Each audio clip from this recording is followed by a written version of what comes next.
We're told that attraction is some kind of game. But what if the rules everyone's playing by are actually toxic? Today, we're not going to give you cheap tricks or pickup lines. This is something different. This is a warning, and it's an ethical guide to forming real, genuine connections. Because at the end of the day, how you try to attract someone, well, it says everything about who you are. For way too long, this has been the narrative, right? This idea of conquest. That connecting with someone is a game of skill, and their affection is the prize you win. This mindset, it turns a beautiful human experience into a sport. It creates a hunter and the hunted. It's not just deeply disrespectful. As we're about to see, it's a terrible strategy for building anything that's meant to last. But is it really a trophy hunt? We're here today to say absolutely not. We're going to take that whole toxic narrative, pull it apart, and offer something healthier, something more real in its place. What if attraction wasn't about manipulation or chasing someone down? What if it was about being your authentic self and finding a mutual connection? Let's dive into that. Okay, so first things first. Before you can navigate this world, you need a decent map. But the problem is, most of the maps we've been handed are completely wrong. They lead us in circles. So we're going to start by taking a hard look at the common myths that can sabotage a genuine connection before it even gets a chance to start. We're going to zero in on 3 of the absolute biggest offenders. These are the myths that have been passed down for generations, the ones you hear in movies, the ones your friends might even tell you. It is well past time to put these ideas to rest for good. The classic, opposites attract. We all know this one. It's the plot of basically every romantic comedy ever made, isn't it? The quiet bookworm and the wild rock star, the free-spirited artist and the by-the-books accountant. It sounds so romantic, this idea that someone totally different can come into your life and complete you. But let me tell you, as a foundation for a real, long-term relationship, this is seriously dangerous advice. Look, the thrill of someone new and different, that's real. But it's also temporary. It's a spark. And a fire needs more than just a spark to keep burning. Once that initial excitement wears off, what do you have left? If your core values about life, about money, about what matters most are fundamentally opposed, you don't have a foundation. You have a battleground.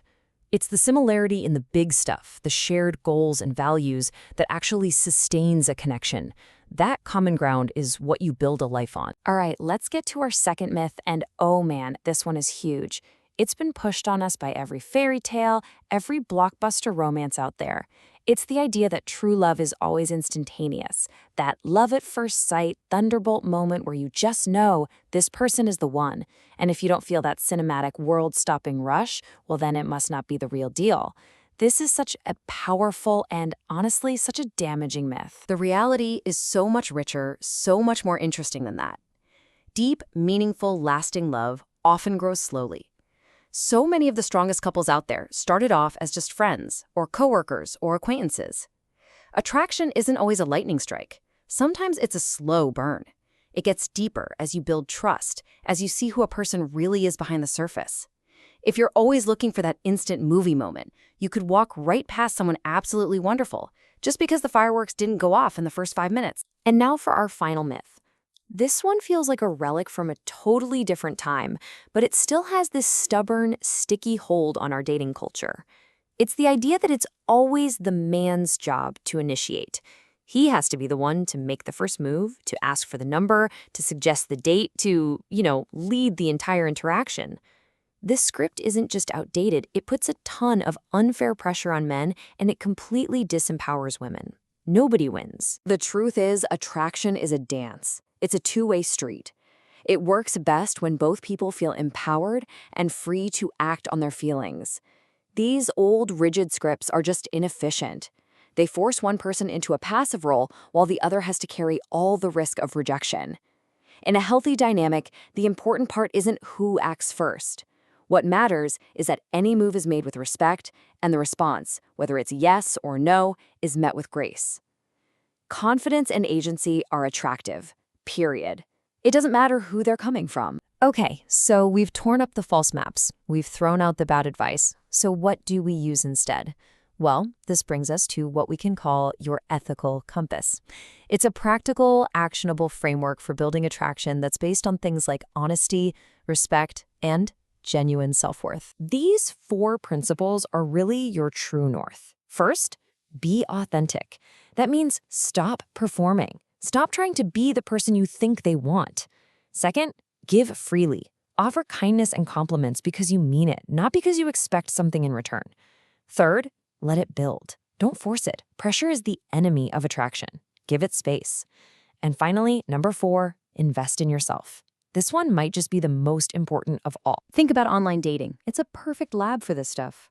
The idealized profile, you know the one, with photos from 10 years ago, hobbies you tried once, a personality that's been wildly exaggerated.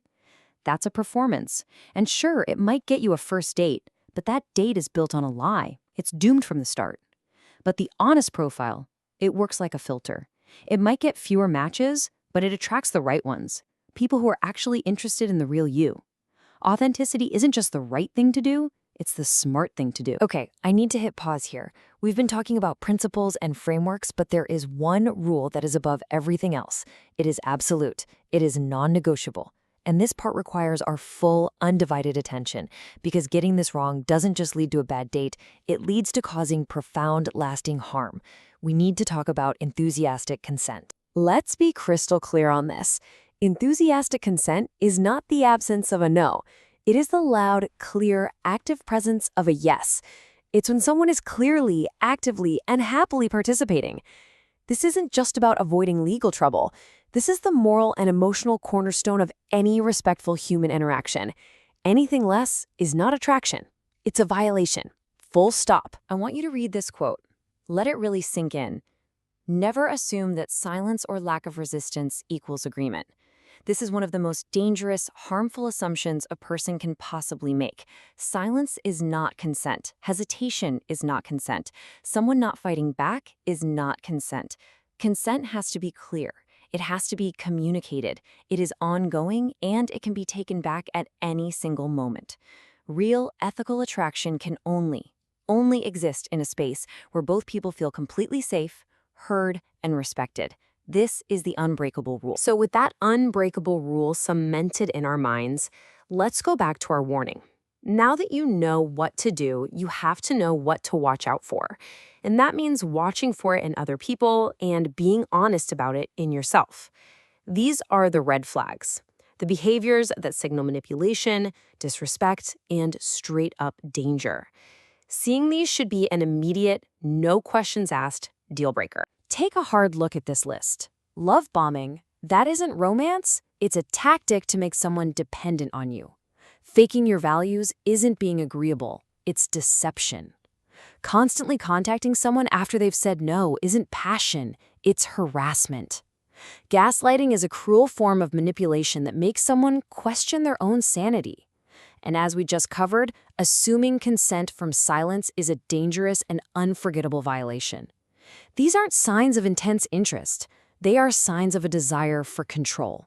Run, don't walk. Okay, after all of these warnings, all of these red flags, I want to bring it all back to something that's incredibly positive and really empowering.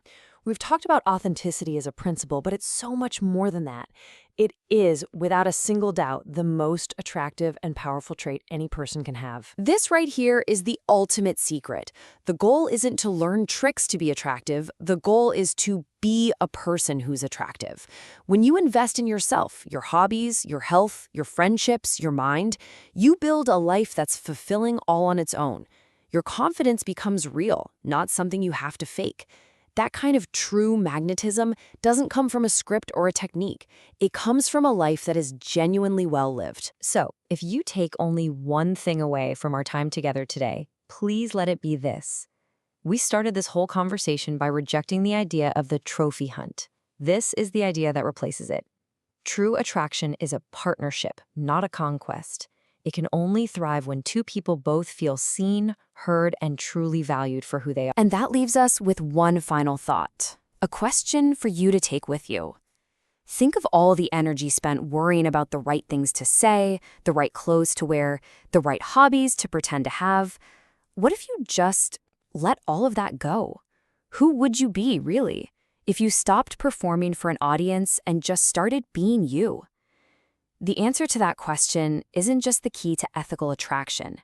It's the key to a much more honest and much more fulfilling life.